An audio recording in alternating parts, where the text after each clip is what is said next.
ओम गण गणपते नमः। ओम नमः शिवाय।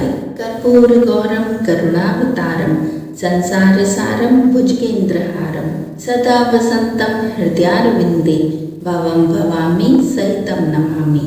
मेरे चैनल पर आप सभी का हार्दिक स्वागत है। सभी को सावन मास की हार्दिक शुभकामनाएं।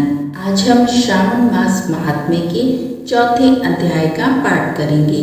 इस अध्याय का नाम है धारण पारण व्रत। इस पाठ को आरंभ करने से पहले आपसे यही कहूँगी, अगर आप मेरे चैनल पर नए आए हैं तो मेरे चैनल को लाइक, शेयर और सब्सक्राइब कर लें और बेल आइकन को दबाकर उसे ऑल पर सेट कर लें। तो अब हम अपना चौथा अध्याय आरंभ करते हैं।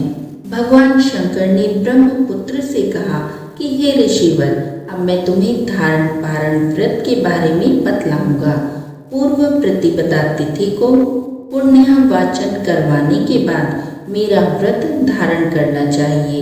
एक दिन धारण और दूसरे दिन उसका पारण करना चाहिए। धारण में उपवास तथा पारण में भोजन विहित है। मास की समाप्ति पर उद्यापन करना चाहिए। श्रावण मास की समाप्ति पर कीर्तन, पुण्य वचन कराकर आचार्य तथा दूसरे ब्राह्मणों का वरण करना चाहिए। शंकर पार्वती की सोने की प्रतिमा को घट के ऊपर स्थापित करना चाहिए। रात्रि में भक्ति पूर्वक शिव महापुराण का श्रवण, कीर्तन आदि करके रात्रि का जागरण करना चाहिए। प्रातःकाल हवन करना चाहिए। त्रयंबकम यजामहे मंत्र से तिल और चावलों की आहुति देनी चाहिए।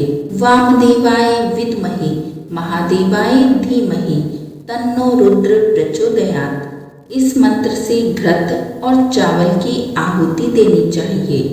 ओम नमः शिवाय मंत्र से खीर की आहुति देनी चाहिए। इसकी पूर्ण आहुति देकर होम को समाप्त करना चाहिए। ब्राह्मणों को भोजन कराना चाहिए और आचार्य का पूजन करना चाहिए। इस प्रकार व्रत को पूर्ण करने से ब्रह्महत्या आदि पापों से मनुष्य मुक्त हो जाता है। इसमें लेश मात्र भी संदेह नहीं है। हे सनत कुमार, अब तुम श्रावण मास में उपवास की विधि को सुनो। श्रावण मास की प्रतिपदा तिथि को मनुष्य एवं स्त्रियों को संयतात्मा एवं जितेंद्रिय होकर व्रत का संकल्प करना चाहिए।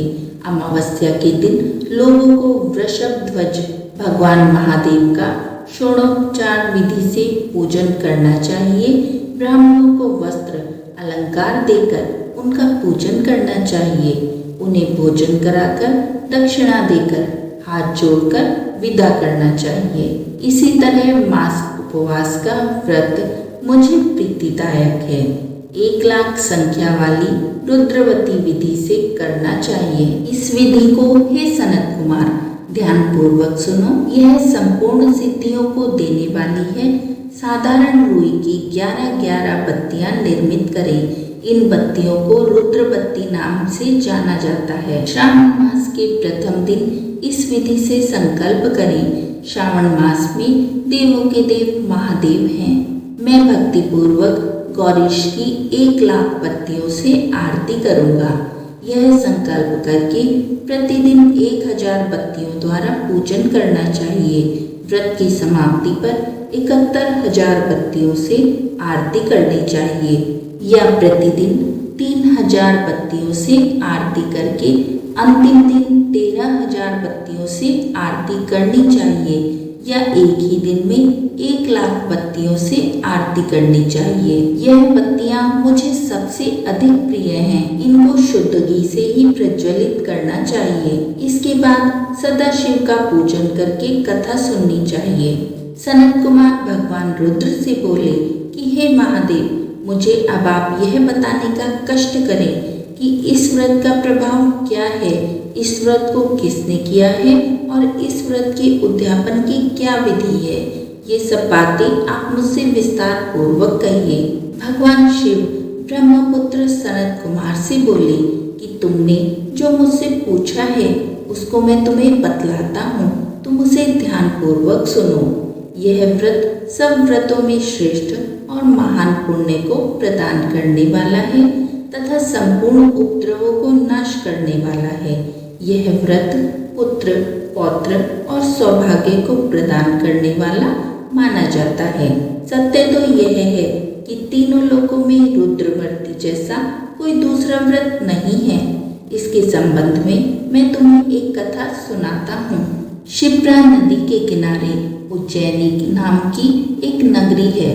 उस नगर में सुगंधा नाम की एक अत्यंत सुंदर वेश्या रहती थी। उस वेश्या ने कई युवा पुरुषों तथा ब्राह्मणों के धर्म भ्रष्ट किए। बार बार बहुत से राजाओं तथा राजकुमारों को बिगाड़ा।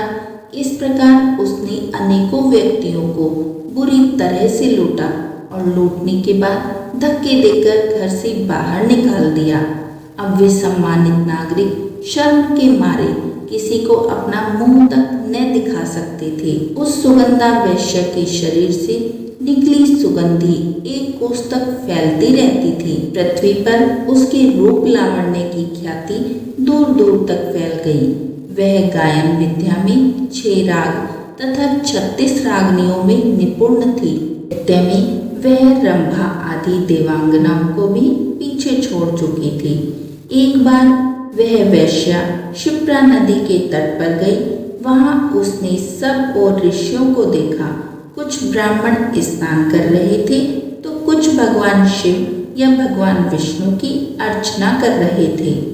उसने वहां ऋषि वशिष्ठ को बैठे देखा। उनके दर्शन मात्र के प्रभाव से उस वैश्या की बुद्धि परिवर्तित हो गई। उसका मन वैश्या के जीवन तथा विषयों से हट गया। वह वैश्या महर्षि वशिष्ठ के चरणों में गिरकर अपने पाप कर्मों के नाश का उपाय पूछने लगी। सुगंधा वैश्या ने कहा कि प्रभु, मैंने आज तक बहुत कुछ पाप किए हैं। आप मुझे उन पापों से छुटकारा दिलाने का कोई उपाय बताइए। महर्षि वशिष्ठ उस वैश्या की बात को सुनकर बोले, तुम मेरी बात ध्यान पूर्वक सुनो। तेरे पापों का नाश जिस पुण्य करने से होगा वह सब उपाय तुझे मैं बताता हूँ। तू वाराणसी में जाकर रुद्रवती नामक व्रत को कर। यह व्रत महान पुण्य देने वाला तथा शिव शंकर की भक्ति में मन को लगाने वाला है। इस व्रत के करने से तुम्हारी सद्गति हो जाएगी।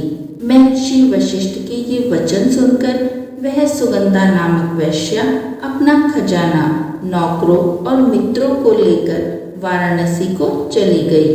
उसने महर्षि वशिष्ठ द्वारा बताए गए व्रत को विधि विधान सहित किया, जिसके फलस्वरूप वह वैश्या पंच भौतिक शरीर को त्याग कर भगवान शंकर के शरीर में विलीन हो गई।